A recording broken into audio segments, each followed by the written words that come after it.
Assalamu alaikum student. Today we are going to discuss about business case and organizational framework. ये basically दो chapter है हमारे पास, business case और organisation framework, दो डिफरेंट चैप्टर है। अब बिजनेस केस बेसिकली होता क्या है?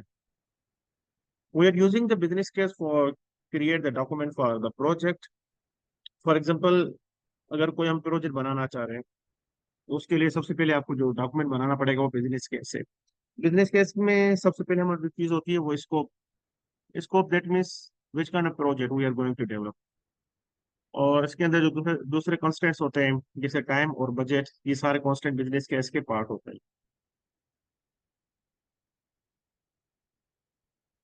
आज का जो एजेंडा है इस लेक्चर का, हम जो चैप्टर 3 है बेसिकली, क्योंकि चैप्टर 2 जो है प्रीवियसली वो हम डिस्कस कर चुके हैं about what is the definition for project, IT management, fundamental project के अंदर क्या चीजें होती है और बिजनेस इंफॉर्मेशन सिस्टम में ये चीजें क्यों यूज होती है। और जो प्रीवियस चैप्टर था उसमें वो बहुत इंपॉर्टेंट चीजें डिस्कस हुई, जो what is a project, project management क्या होता है, प्रोजेक्ट मैनेजर का रोल क्या होता है, और वर्क जो होता है वो ऑर्गेनाइजेशन में डिवाइड कैसे होगा, उसके अंदर प्रोजेक्ट की जो लाइफ साइकिल है वो क्या काम करेगी। और जो दो मेथड यूज होते हैं, एक ट्रेडिशनल मेथड यूज होता है, एक एजाइल। ट्रेडिशनल मेथड वो होता है जिसमें आप सारा काम शुरू करें और खत्म करें फिर जाकर आप प्रोडक्ट को डिलीवर करते हैं। और एजाइल के अंदर आप प्रोजेक्ट को डिवाइड करते हैं प्रोडक्ट्स के अंदर, फिर डिलीवर करते हैं। और the type of information system projects, IS project होते हैं।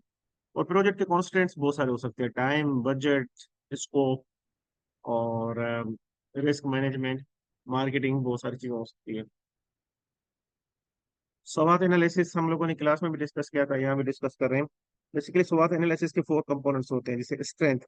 किसी भी प्रोजेक्ट की हमें स्ट्रेंथ अगर कैलकुलेट करनी हो और उसको मार्केट में लॉन्च करना हो तो फिर हम लोग उसके ऊपर रिसर्च करते हैं कि उसका यूजर क्या हो सकते हैं। फॉर एग्जांपल, जिस तरह हम लोगों ने क्लास में डिस्कस किया था कि अगर digital health care Pakistan introduce किया जाए तो उसके यूजर्स कौन से होंगे, उसकी और हमारी स्ट्रेंथ क्या होगी कि हर कोई जो है अपने घर बैठ के अपनी हेल्थ को मॉनिटर कर सकता है। There are many many examples of strengths related to the project.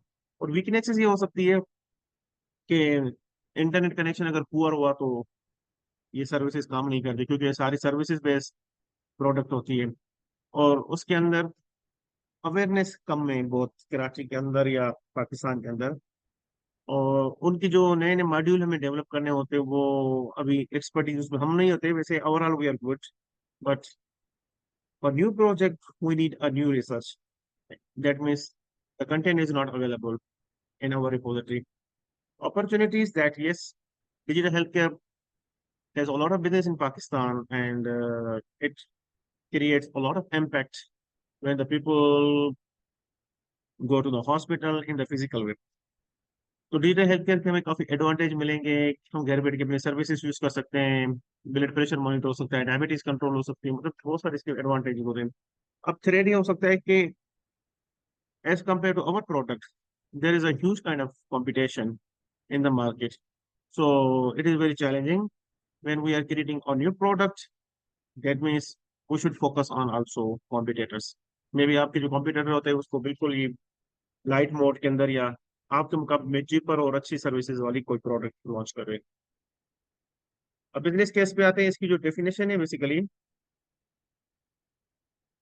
Business case की जो डेफिनेशन है ये हमारे पास, business case is a project management document. That means ये एक सिंपल डॉक्यूमेंट होते हैं जो कि कौन बनाता है, ये हमेशा डॉक्यूमेंट प्रोजेक्ट मैनेजर और उसकी टीम बनाती है स्टेक होल्डर के साथ मिलकर। अगर हम इसकी डेफिनेशन पढ़े, a business case is a project management document explain how project benefit, how way it cost and why it is should be executed.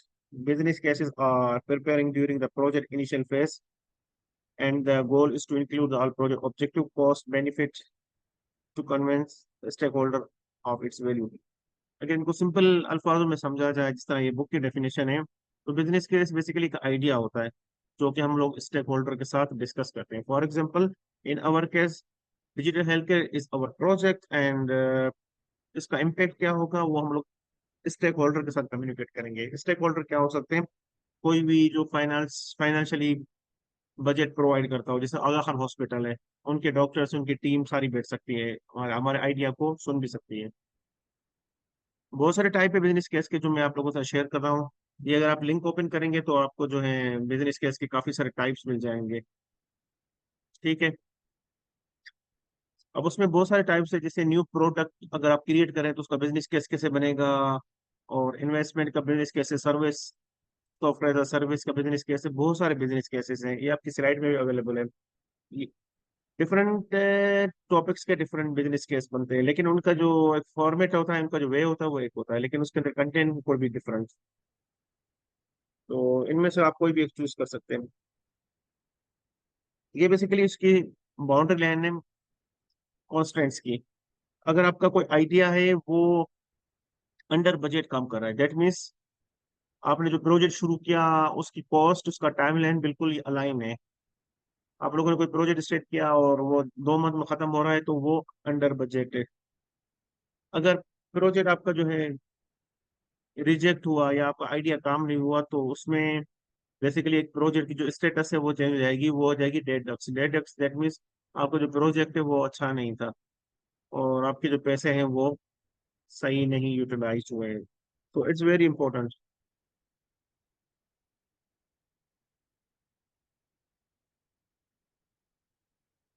ये इनोवेशन लाइफ साइकिल है प्रोजेक्ट की, कि आपका आइडिया जो है वो यूजफुल है ही नहीं है। वो आपको जो है, जो आइडिया है आपको उसको रिप्रेजेंट करना पड़ता है, हमें कम्युनिकेट करना पड़ता है स्टेक होल्डर के साथ। और जब स्टेक स्टेक क्योंकि लाइफ साइकिल है, सबसे पहले आपको इनोवेशन आइडिया बताना पड़ता है और स्टेक होल्डर उसको लिसन करता है। जैसे आपने कोई डिजिटल हेल्थ केयर के ऊपर आइडिया बना दिया और आगा खान को उसको डिस्कस किया, फिर वो हर चीज को डॉक्यूमेंटेड ऑलरेडी होती है बिजनेस केस के अंदर। अगर वो आइडिया उनको अच्छा लगा तो वो अप्रूव हो जाएगा, अदरवाइज आपको जो है रिफाइन करना पड़ेगा। ठीक है। ये हमारे पास आइडिया है। ये कंटेन है बिजनेस केस का और टेम्पलेट है जो मैंने ऑलरेडी आप लोगों के साथ शेयर की है प्रिंस 2 के नाम से। इसके अंदर आप लोग प्रोजेक्ट का नाम बताएंगे, स्पॉन्सर होगा, अप्रूवल डेट क्या होगी और कब खत्म करना होगा, प्रोजेक्ट मैनेजर कौन होगा। तब इसके अंदर आप देखिए कंपोनेंट कौन कौन से हैं। कंपोनेंट्स हमारे पास क्या है, कंट्रीब्यूशन जो ये इम्पेक्ट डालेगा प्रोजेक्ट में, जो प्रोजेक्ट हम लोग बना रहे हैं मार्केट के अंदर या इंडस्ट्री के अंदर या सोसाइटी के अंदर, वो क्या है। और बिजनेस ऑप्शंस क्या है, अगर आपका business option that means if you are digital health care is not working proper way, what other kind of option we can consider. Benefit क्या हो सकता है, टाइम स्केल क्या होगा, कॉस्ट क्या होगी। और यहाँ पर एक इंपॉर्टेंट फैक्टर जो है ये इकोनॉमिक्स यूज हो रही है यहाँ पर, expected return on investment. That means अगर हम लोग 2 लाख या 3 लाख लगा रहे हैं तो हम लोग कितने पैसे रिटर्न कर सकते हैं, और उसका risk risk assessment again is very challenging, कि हम लोग जो प्रोजेक्ट बना रहे हैं वो रिस्की है। अगर प्रोजेक्ट आपने बना दिया, कोई यूज नहीं कर रहा, और अगर यूज कर रहा है तो वो इंटरनेट पे डिपेंड करता है, अगर इंटरनेट नहीं होगी तो वो प्रोजेक्ट आपका सक्सेस नहीं होगा। That means the digital health care project is totally dependent on different kind of services such as internet, such as availability of services, and the process without lateness. So there are many certain risk content in your project. अच्छा, management summary में हम लोग पूरी summary इसकी जो है बनाते होते हैं कि प्रोजेक्ट है क्या, उसका स्कोप किस तरह होगा, अगर उसके अंदर रिस्क आ रही है तो उसको किस तरह रिमूव करोगे। तो ये सारे जो है मैनेजमेंट समरी के अंदर हमें लिखना होता है। Total conclusion. Cost and benefit क्या होता है, 2 किस्म की कॉस्ट होती है। एक कॉस्ट हमारे पास बेसिकली टेंजिबल होती है, दूसरी इंटेंजिबल होती है। अब टेंजिबल कॉस्ट जो होगी हमारे पास वो ऐसी होगी जो हमें पता होता है, मिसाल के तौर पर हमें 10 लाख इस प्रोजेक्ट का खत्म करना है और ये एक फिक्स अमाउंट है। लेकिन कुछ कुछ ऐसे प्रोजेक्ट होते हैं जिसमें हम चेंजेस भी करते रहते हैं। एक ऐसी कॉस्ट होती है जो कि पता नहीं होता हमें एडवांस में भी 10 लाख भी, 10 लाख भी हो सकती है, 15 लाख भी हो सकती है। तो ये दो इसके टाइप्स होते हैं कॉस्ट के और बेनिफिट के। क्योंकि मे बी हमें कभी कभी जो है लॉन्ग टर्म बेनिफिट मिलता होता है। फॉर एग्जांपल आपने कोई इन्वेस्ट की 5 लाख डिजिटल हेल्थ केयर के ऊपर, आपको इतना रिटर्न आना शुरू ना हुआ हो, लेकिन maybe after some time you will get some return. So cost and benefit both terms related to the tangible and intangible. Intangible के अंदर याद करें कि हमारे पास कंट्रोल नहीं होता, कि आपकी कॉस्ट जो है किसी भी चीज को बनाने के लिए वो क्या होगी, अन सॉरी क्वान्टिफाइबल नहीं होगी। दैट मीन्स कंट्रोलेबल नहीं होगी। मे बी आपके 10 लाख भी लग सकते हैं, 15 भी लग सकते हैं, क्योंकि ये जो इनएक्सपीरियंस टीम होती है वो ये सारे काम कर रही है। कि हम प्रोजेक्ट तो शुरू कर रहे हैं लेकिन पता नहीं आगे ये कब तक बनेगा।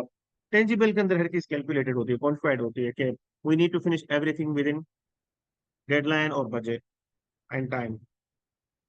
ये इनिशियल कॉस्ट होती है जो कि हम लोग यूज करते हैं, जिसके लिए हम टर्म यूज करें one time cost. One time cost शुरू में कोई भी प्रोजेक्ट शुरू करने के लिए हमें रिक्वायर्ड होती है। और रिक्योरिंग कॉस्ट वो होगी जो आपको बार बार यूज करनी पड़ती है, जैसे कि one time cost, you have purchase a lot of software services and IT infrastructure for your project, but for your employ you need to pay every month. So recurring cost is like paying every month. ऐसी cost जो कि हमें monthly या जो different time interval में पे करनी पड़ेगी, वन टाइम कॉस्ट से डिफरेंट होती है। अब ये देखिए वन टाइम कॉस्ट हमारे जीरो, आपने कोई भी चीज खरीदी तो उसमें वेरिएबल बना दिया। अब ईयर टू ईयर आपको जो टेस्ट जो कॉस्ट आपको चाहिए वो रिक्योरिंग कॉस्ट है, आपको उसको बनाना पड़ेगा। ये चीज बड़ी इंपॉर्टेंस होती है इकोनॉमिक्स में कि आपको जो कॉस्ट है रिड्यूस कब होगी, कॉस्ट हमें ज्यादा यूज नहीं करनी चाहिए और वैल्यू एनहांसमेंट करनी चाहिए, क्योंकि ये बिजनेस का एक पार्ट होता है कि हमें अगर कोई ऐसा प्रोजेक्ट बनाना हो जिसमें कॉस्ट को हम लोग रिड्यूस करें और जो नुकसान हो हमें कम हो और वैल्यू भी ज्यादा हो उसकी। That mean services are very cheaper and services are very effective. Overall, we couldn't bear any loss. That means अगर हमें लॉस से बचना हो तो फिर हमें बिजनेस केस में सारी स्ट्रेटेजीज बतानी पड़ती है। ये कुछ अप्रेजल मेथड है जिसमें हम लोग बिजनेस केस बनाते होते हैं, जैसे पे पे calculation simple and straight forward method है। ये बेसिकली मेथड बताते होते हैं कि आप लोग इकोनॉमिकली अगर 10 लाख खर्च कर रहे हैं, 1 मिलियन खर्च कर रहे हैं किसी प्रोजेक्ट के ऊपर, तो कितने ईयर कितने टाइम के बाद आपको रिटर्न ऑफ इन्वेस्टमेंट मिलना शुरू हो जाएगा।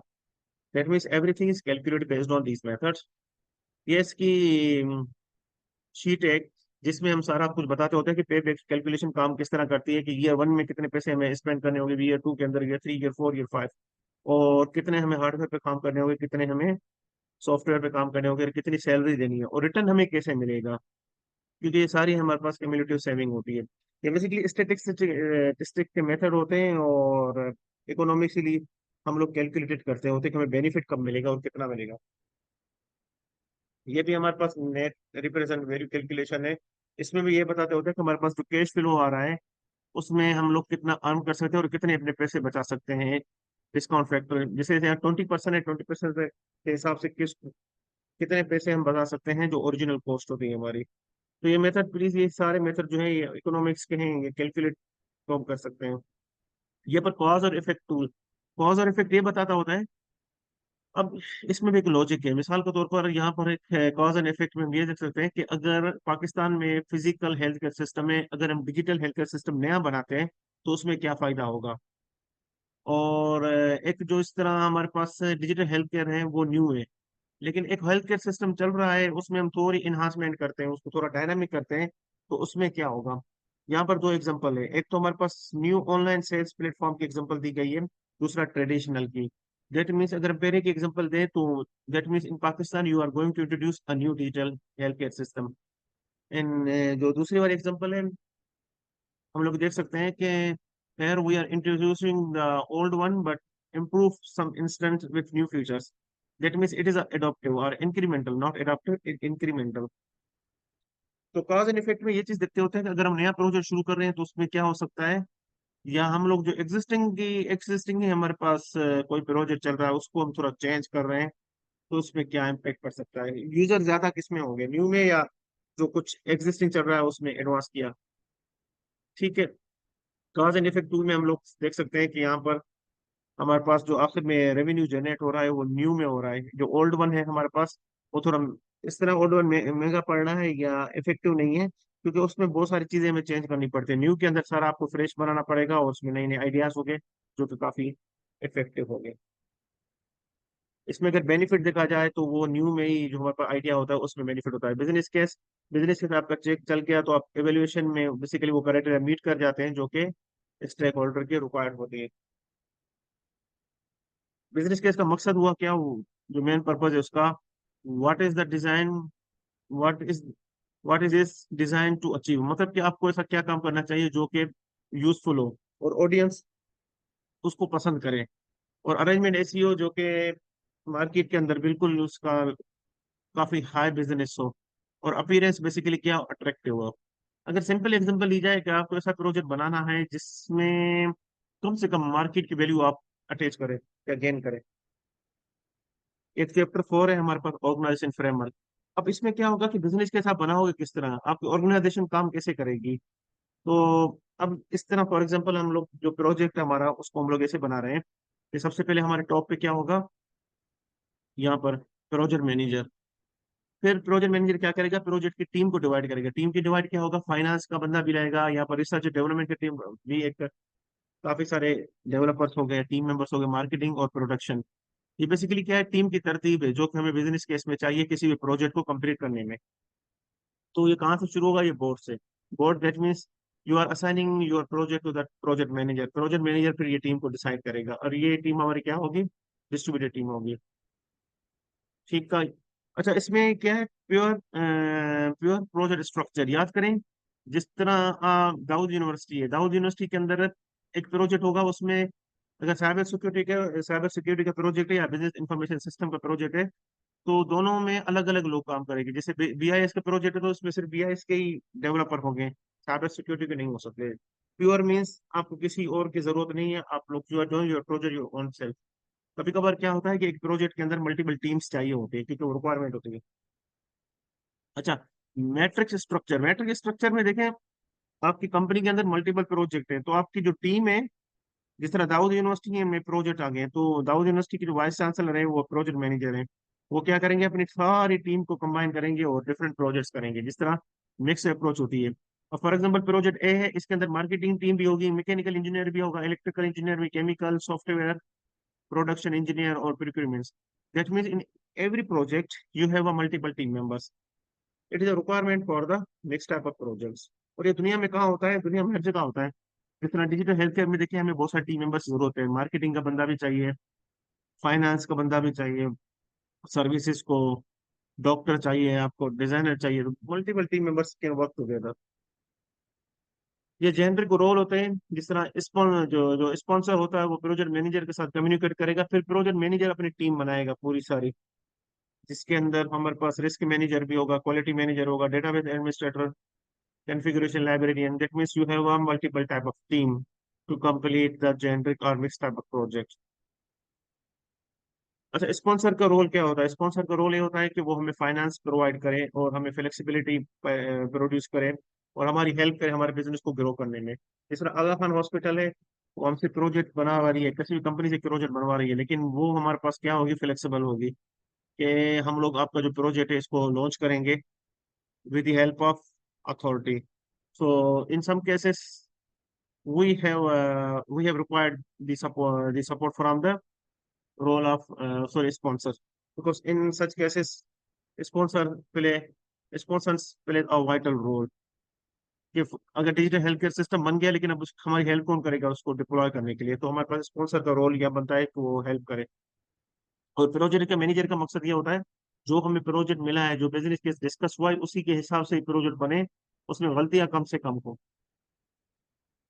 अच्छा, प्रोग्राम एंड पोर्टफोलियो मैनेजमेंट में ये होता है कि ये प्रोजेक्ट में कभी कभार क्या होता है, आपकी टीम जो है वो मल्टीपल प्रोजेक्ट में काम करती रहती है, तो हम लोग एक दूसरे की एक्सपर्टीज शेयर करते हैं।